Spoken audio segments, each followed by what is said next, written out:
Episode 23.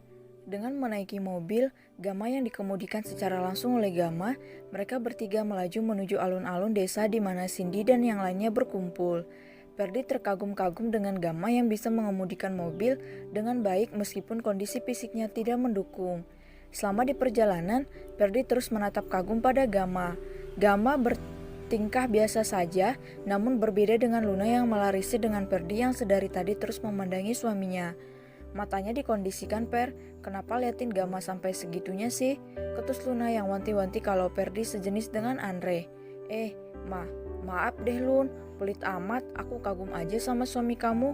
Meski dengan kondisi seperti itu dia masih bisa melakukan aktivitasnya dengan baik, ujar Ferdi mengungkapkan kekagumannya pada Gama. Ya iyalah, kan yang sakit kakinya bukan otaknya. Kalau otaknya sakit baru deh sejenis sama si Cindy dan Andre, plus Kiki yang menor itu. Cerocos Luna dengan wajah kesal. Mulutnya gak bisa ya sehari aja gak nyusahin orang lain. Si Andre lagi malah ikut-ikutan, kesel banget deh.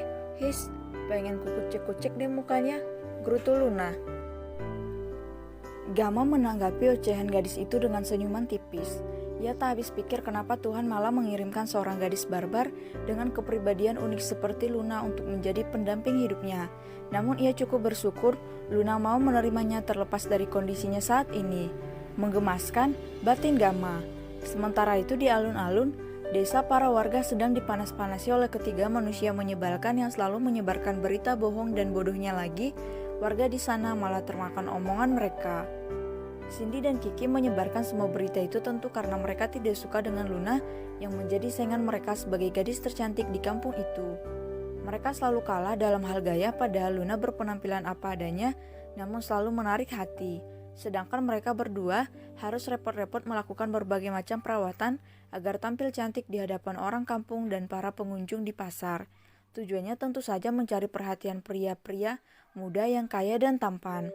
Sedangkan Andre dengan sengaja menyebarkan gosip miring tentang Luna karena sejak pernikahan Luna beberapa hari lalu, ia selalu deg-degan jika Luna mengungkapkan rahasianya ke masyarakat.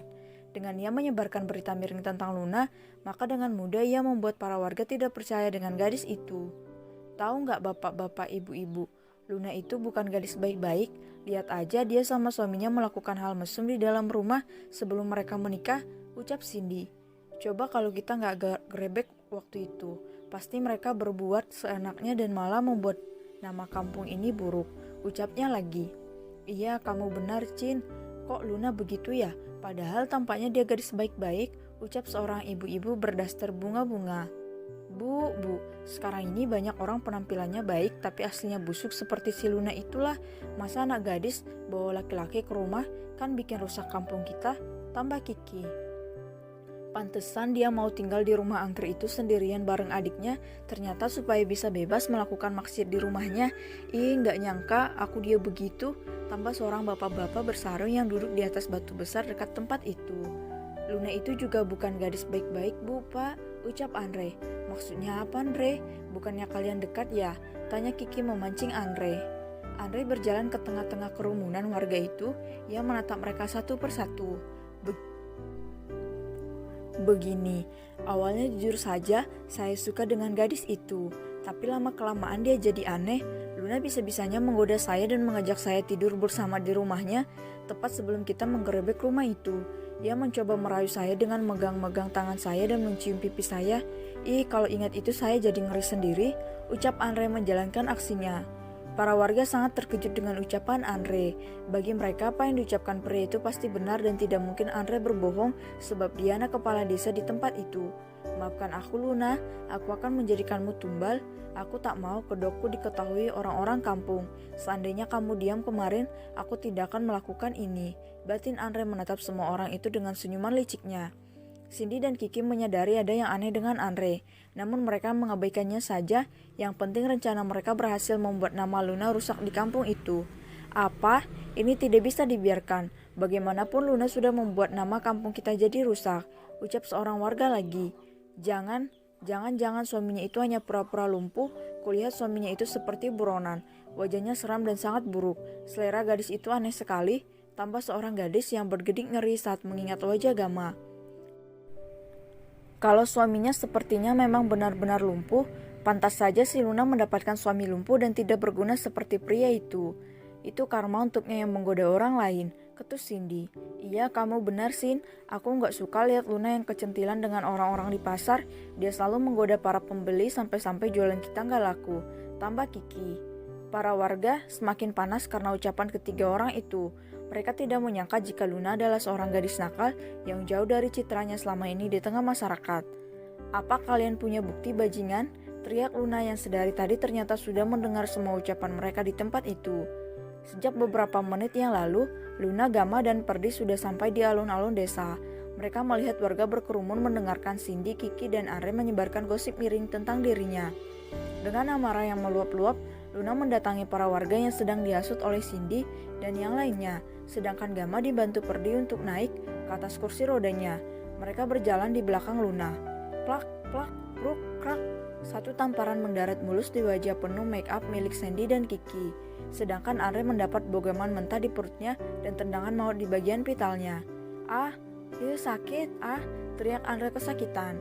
Para warga, terkhususnya pria, menyilangkan kedua tangan mereka di depan kepemilikan mereka, takut kalau si gadis barbar itu melakukan hal yang sama pada mereka. Bahkan Perdi dan Gamma merasa ngilu saat melihat aksi gadis itu. Kenapa kamu memukul kami, Jalang? Teriak Cindy tak terima karena mendapat pukulan telak dari Luna. Dia mulutmu wanita jadi-jadian. Siapa yang kalian sebut Jalang, ha? Kesal Luna. Tentu saja dirimu. Kau itu Jalang yang selalu menggoda laki-laki muda di luar sana dan selalu menarik pelanggan dengan menggoda mereka. Tak heran barang jualanmu selalu laris. Balas Kiki tak mau kalah. Apa kau punya bukti? Teriak Luna kesal. Para warga hanya bisa diam, tak berani ikut campur dengan urusan mereka meskipun mereka awalnya ikut bergunjing. Namun tatapan mata seseorang dari sudut sana tampak bersiap untuk menerkam mereka jika sekali saja mereka ikut berbicara. Kami tidak perlu bukti untuk wanita jalang seperti dirimu, balas Cindy dengan tatapan merendahkan. Kau yang jalang bodoh, teriak Luna semakin marah. Tangannya sudah mengepal dan siap untuk menerkam musuhnya. Pergi saja kau dari kampung ini. Urus adik bodohmu itu dan suami lumpuhmu itu. Ini karma untukmu karena telah menggoda banyak orang, bahkan Andre pun kau goda, ucap Cindy. Plak, plak, 3 tamparan telak mengenai wajah gadis itu lagi. Cindy semakin marah, ia membalas perbuatan Luna. Kiki, tahan dia, teriak Cindy yang kesakitan. Kiki menahan tubuh Luna yang lebih kecil dari dirinya, ia menarik rambut gadis itu sehingga ia tak bisa berkutik. Plak, plak, bruk. Rasakan itu Jalang, balas Cindy memukul wajah Luna dan tubuh Luna dengan keras tanpa ampun. Luna, teriak Gamma dari tempat duduknya. Hahaha, Luna tertawa terbahak-bahak membuat semua warga merinding melihat gadis itu. Plak, 1 tamparan mendarat lagi di pipi mulus Luna. Andre sialan, geram Gamma dari belakang. Pergi kau dari sini Jalang penggoda, urus suami lumpuhmu yang tidak berguna itu, teriak Andre. Luna memberontak dan melepaskan tubuhnya dari Kiki. Ia menendang dan memukul mereka satu persatu. Kalian sangat mempercayai pria bajingan ini, bukan? Lihatlah ini. Apa kalian masih percaya dengan omongan bajingan ini? Ucap Luna sambil berjalan ke arah mobil Gamma dan mengambil tas yang dibawanya dari rumah tadi. Luna kembali dan mengeluarkan lembaran-lembaran kertas. Srek, ratusan foto dilemparkan Luna ke arah mereka hingga berantakan dan tersebar kemana-mana. Sudah ku bilang, jangan bermain-main denganku Andre, dan kalian berdua apa perlu kulakukan hal yang sama, Home? Ucap Luna menyeringai. Mereka semua melihat kertas yang berisi foto itu. Semua warga terbelalak kaget. Andre menahan rasa malunya dan kini hanya penyesalanlah yang ada dalam diri pria itu.